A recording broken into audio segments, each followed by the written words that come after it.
What happens when a prison escape story becomes one of the biggest breakout hits of the 2000s? The premise was tight, risky, serialized, and unlike anything else on network television.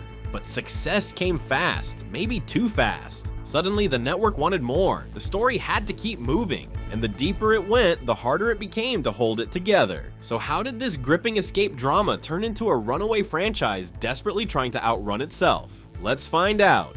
This is the story of Prison Break.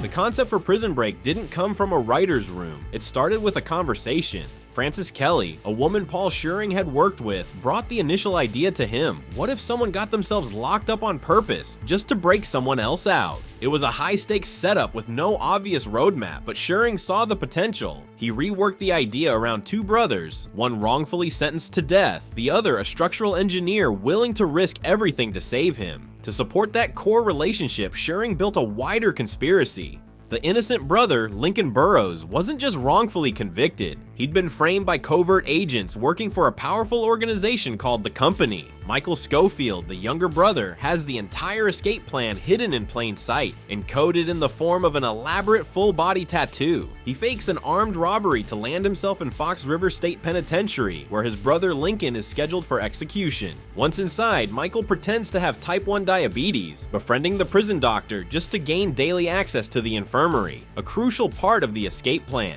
While Michael executes the plan from within, Veronica Donovan digs into the conspiracy behind Lincoln's conviction. The escape finally comes in the penultimate episode of Season 1, a build-up stretched over 21 hours of tension, twists, and second chances. But that almost never happened. When Scheuring first pitched Prison Break to Fox in 2003, they turned him down. The concept was briefly considered for a 14-episode miniseries, and Spielberg showed interest, but that option collapsed when he left to make War of the Worlds. A year later, all it took was watching Lost and 24 print money for Fox execs to decide they were suddenly big believers in serialized TV. They greenlit the show for a full season, and Brett Ratner, a known name in action cinema, came on board to direct the pilot and serve as an executive producer. But for Scheuring, the story was always meant to be short. When he repitched it to Fox, he told them point blank, the story is one season. That was the plan, but the network wanted more. Scheuring agreed to stretch it to 2. Season 1 would cover the escape, and Season 2 would deal with the fallout. Once the network finally backed Prison Break, the next challenge wasn't about story, it was about faces. With the clock ticking down toward production, the team still hadn't found their Michael Schofield or Lincoln Burrows, and without the right brothers, the entire show would fall apart. According to creator Paul Scheuring, nearly every young actor in Los Angeles read for the role of Michael. The character needed to be quiet, composed, and intelligent, but with an edge that hinted at something buried deeper. With just 1 week to go before cameras rolled, casting found him. Wentworth Miller, a relatively unknown actor at the time. What few people know is that Miller had previously auditioned for director Brett Ratner's canceled Superman film. He didn't get the part, but Ratner remembered him. When Ratner came on board as executive producer, he recommended Miller for the lead. That connection helped seal it. Dominic Purcell auditioned for the role of Lincoln Burrows and got it just 3 days before filming began. Sarah Wayne Callies was the opposite. She was the first person the producers saw for the role of prison doctor Sarah Tancredi. Her performance during a single audition secured her the part. Wade Williams was cast as Brad Bellick, the head guard at Fox River Penitentiary. Rounding out the prison staff was Stacy Keach as Warden Henry Pope. The rest of the cast came together quickly. Robin Tunney, best known at the time for The Craft, was cast as Veronica Donovan. Peter Stormare brought menace and charisma as mob boss John Abruzzi, because if you need someone to look unhinged yet magnetic, you call him. And the inmates? Each one was distinctive. Amaury Nolasco brought charm and loyalty to Fernando Sucre. Robert Knepper's performance as Teabag was so magnetic and unsettling that a character originally written as a short-term villain quickly evolved into a major presence, proving that sometimes the creepiest guy in the room ends up stealing the spotlight. And finally, Rockman Dunbar gave C-Note a moral complexity that played against expectations. Prison Break premiered on August 29, 2005, and it didn't just sneak in through the side door, it kicked it wide open. Fox launched a massive publicity campaign ahead of the premiere, betting big on the series. That gamble paid off. The pilot episode pulled in about 10.5 million US viewers, a striking number for a late summer debut. To save his brother from a conspiracy, one man will break in to break him out.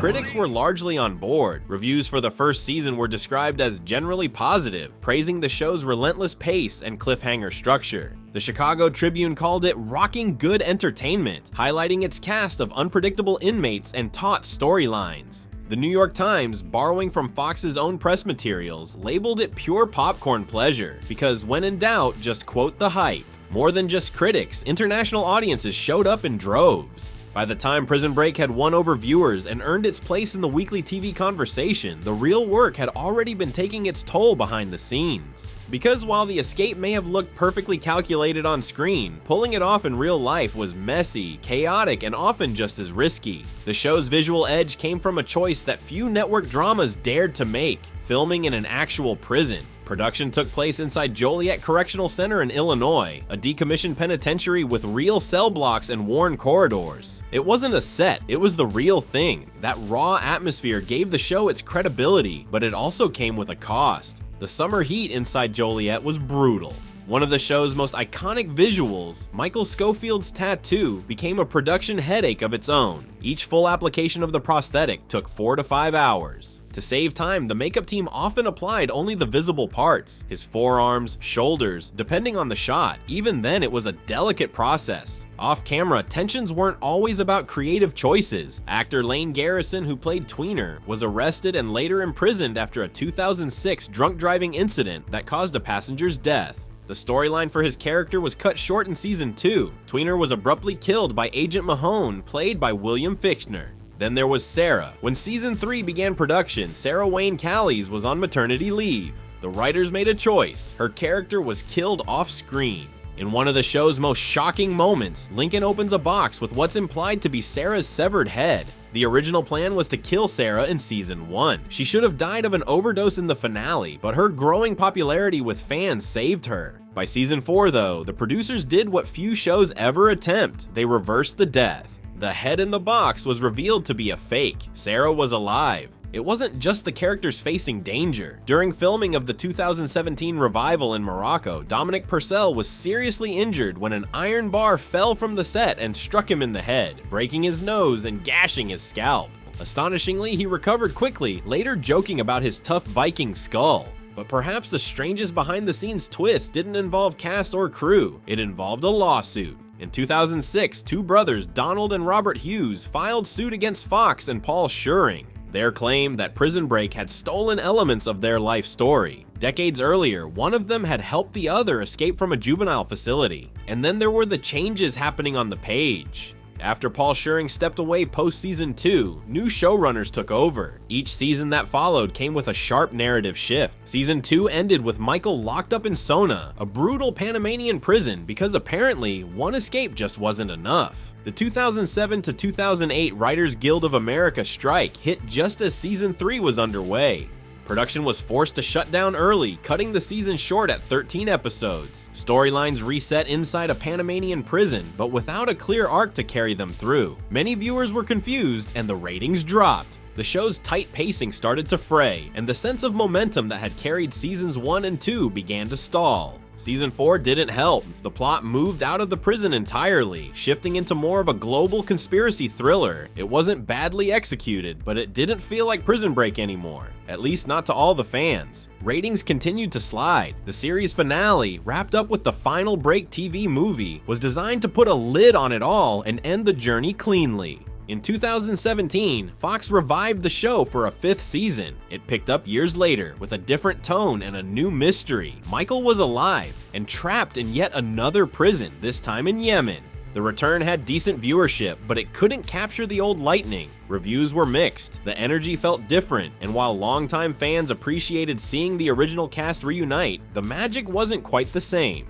There was talk of a 6th season, even some early development chatter at Fox. What did make headlines was Wentworth Miller's decision to leave the character behind. He publicly stated he was done with Michael Scofield and wanted to pursue other work. With that, the momentum ended. Despite all that, fan support hasn't gone away. The show still holds a strong online presence, and every so often, rumors of another revival bubble up because in TV, no ending is ever really final. After the show's initial broadcast run, Prison Break was released across multiple home media formats. Each season received its own DVD release. Complete box sets followed, offering the full run for longtime fans or newcomers wanting to binge the story start to finish. In addition to DVD, Prison Break was released on Blu-ray, bringing the series to high definition for the first time. Over time, the series also found its way onto streaming platforms, making it easier for new audiences to discover it. I didn't kill that man, Michael. The evidence says you did. I was set up, and whoever it was wants me in the ground as quickly as possible. Prison Break began as a gamble. A man purposely gets himself locked up to save his brother, an idea that sounded like it could only last a season. But what followed was one of the most addicting 2 seasons in modern television. The show gripped audiences with its intensity and kept them coming back. And while it didn't always hit the mark in later years, it proved that serialized, long-form storytelling could survive and thrive on network TV. And while Prison Break managed to walk that tightrope for a while, not every show pulled it off. Which brings us to one that didn't. A mysterious plane disappears mid-flight. A woman held in a top-secret prison claims she's not from Earth. A man searching for his missing girlfriend stumbles into a conspiracy far bigger than he can imagine. The pieces were there. The promise was huge. So what went wrong? Let's find out. This is the story of the event. Thanks for watching, and don't forget to subscribe for more awesome content.